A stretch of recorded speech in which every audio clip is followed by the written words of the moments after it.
I'm Gary Alexander, your state representative from the 20th District.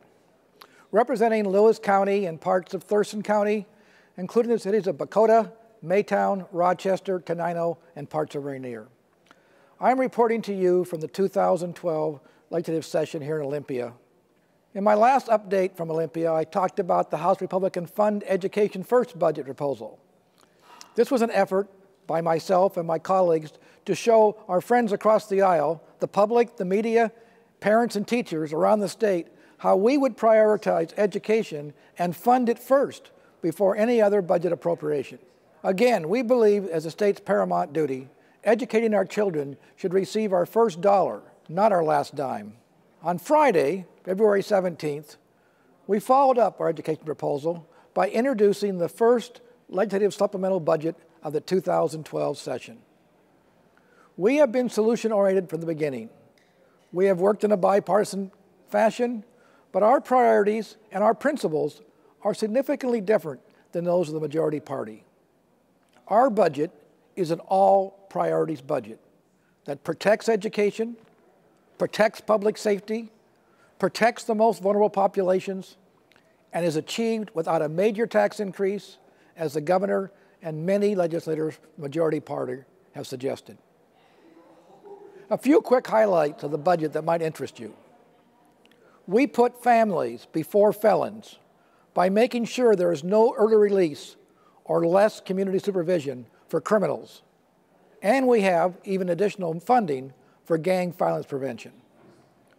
We protect those in our communities that sincerely need our help by focusing our efforts on the developmentally disabled, the elderly, those with mental health issues, and our children, especially at the lower income levels. We fully fund critical access hospitals. We know how important that is to our rural communities. We maintain funding for adult daycare services. We maintain funding for nursing home reimbursements. And we maintain funding for our local regional support networks.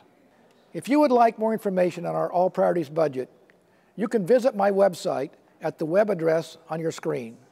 There you'll find more detailed information about how we solve our state budget shortfall. As I said from the beginning, we can do this without coming to you, the taxpayers, for more money. We're going to balance those budgets here in Olympia. We've shown how to do it. We've led the way. Now it's up to the other side to release their spending plan along with their tax packages so we have a direct comparison to be made. I'm also very pleased that one of my budget reform measures to help bring more sustainability, accountability, and transparency passed the House of Representatives last week.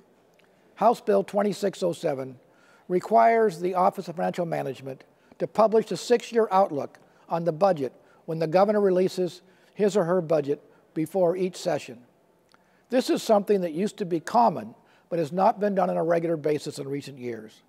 This is a very important tool that will help budget writers and policymakers in Olympia, as well as information for our citizens around the state, to have a better understanding of how the decisions made in Olympia impact you and the long-term vitality of our state. Spending decisions we make in this area in the legislature aren't just felt for 1 or 2 years. They impact us down the road for years to come.